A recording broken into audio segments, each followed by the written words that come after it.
Pertama, kita menampilkan semua database yang ada dengan perintah show databases. Kemudian, kita membuat database baru bernama berita menggunakan perintah create database berita. Setelah itu, kita memilih database tersebut dengan use berita, agar semua perintah selanjutnya berjalan di dalam database berita.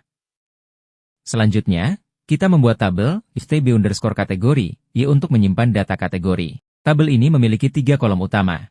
ID_kategori, yang berfungsi sebagai primary key dan akan bertambah otomatis, nm_kategori untuk menyimpan nama kategori, dan deskripsi untuk mendeskripsikan kategori. Kemudian, kita membuat tabel tb_berita untuk menyimpan informasi berita. Tabel ini memiliki beberapa kolom, yaitu ID_berita sebagai primary key dan auto-increment, ID_kategori sebagai foreign key yang terhubung ke tabel tb_kategori, judul untuk judul berita, headline untuk ringkasan berita, isi untuk konten lengkap berita, pengirim sebagai identitas pengirim, dan tanggal untuk mencatat waktu pengiriman berita. Dengan struktur ini, kita bisa mengelola data berita dan kategorinya dengan terstruktur serta memanfaatkan hubungan antar tabel. Sebelumnya kita sudah membuat struktur dari tb_kategori dan tb_berita. Selanjutnya kita akan membuat datanya.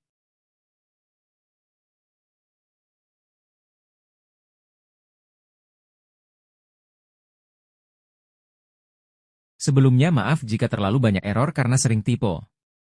Intinya kalian lihat saja perintah paling bawah yang sedang dijalankan oke. Kita membuat data tb_kategori dengan isi nama file nm_kategori dan deskripsi. Kita awali dengan insert into kemudian values dan datanya sesuai struktur.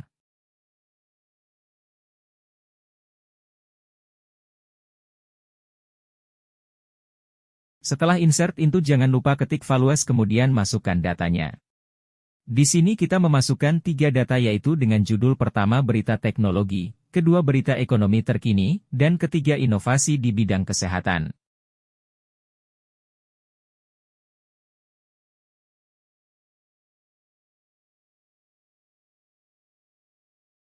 Selanjutnya kita akan melakukan perintah update jika kita ingin mengubah atau mengupdate data yang sudah ada. Kita ketik update tb kategori lalu set deskripsi jika kita ingin mengganti bagian deskripsinya. Kemudian sama dengan petik tuliskan data update-nya, enter lalu where untuk tempat data yang mau kita update.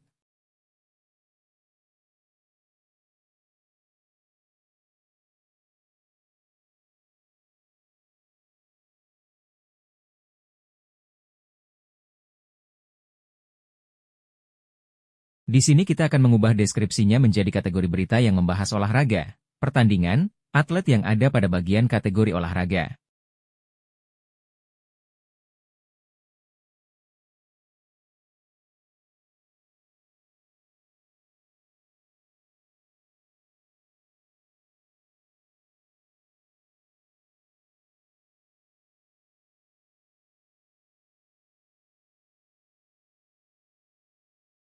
Selanjutnya kita akan mencoba menghapus suatu data yang ada.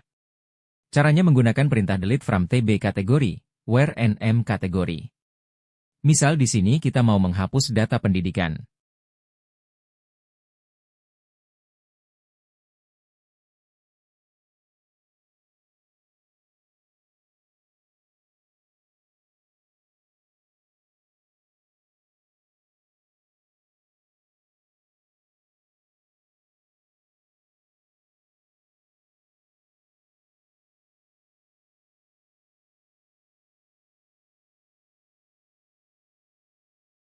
Lalu kita bisa gunakan perintah select bintang from tb kategori, untuk melihat apakah sudah terhapus atau belum bagian pendidikannya.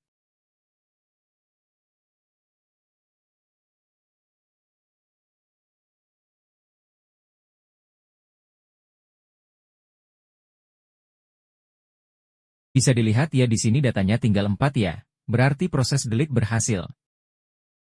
Lalu query selanjutnya yaitu, function concat, lower, dan count. Yang pertama ada concat. Fungsi concat dalam MySQL digunakan untuk menggabungkan 2 atau lebih string menjadi satu kesatuan. Fungsi ini seringkali dimanfaatkan untuk membuat tampilan data lebih informatif, misalnya menggabungkan nama depan dan nama belakang menjadi satu kolom nama lengkap. Selain itu, concat juga dapat digunakan untuk menggabungkan string teks dengan data lain dalam kolom, sehingga memudahkan dalam penyajian data yang lebih terstruktur dan mudah dibaca. Untuk menjalankan fungsi concat kita bisa menggunakan perintah select concat dalam kurung nm garis bawah kategori koma, petik atas strip, petik atas lagi koma deskripsi as kategori garis bawah info from tb garis bawah kategori titik koma lalu enter, maka akan muncul tampilan seperti ini yang dinamakan fungsi concat. Lalu yang berikutnya fungsi lower. Fungsi lower digunakan untuk mengonversi seluruh huruf dalam sebuah string menjadi huruf kecil. Ini berguna saat ingin mengabaikan perbedaan antara huruf besar dan kecil dalam pencarian atau perbandingan data. Untuk menjalankan fungsi lower kita bisa menggunakan perintah select lower dalam kurung nm garis bawah kategori asnm garis bawah kecil from tb garis bawah kategori titik koma lalu enter. Maka akan muncul tampilan seperti ini, yang tadinya huruf depan setiap kata besar sekarang menjadi kecil semua. Ini yang dinamakan fungsi lower. Lalu yang berikutnya ada fungsi count. Fungsi count adalah fungsi yang menghitung jumlah baris atau entry dalam tabel sesuai dengan kriteria tertentu. Fungsi ini sangat berguna untuk mengetahui total data dalam suatu tabel atau jumlah data yang memenuhi kondisi tertentu. Misalnya, count dapat digunakan untuk menghitung jumlah pelanggan aktif atau jumlah transaksi yang dilakukan pada periode tertentu, sehingga memudahkan dalam menganalisis dan melaporkan data. Untuk menjalankan fungsi count caranya yaitu menggunakan perintah select count dalam kurung bintang, as, jumlah garis bawah kategori from tb garis bawah kategori titik koma lalu tekan enter, maka akan tampil jumlah kategori dari tb kategori. Itulah tadi beberapa fungsi dari concat, lower, dan count. Halo, selamat datang.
Akhirnya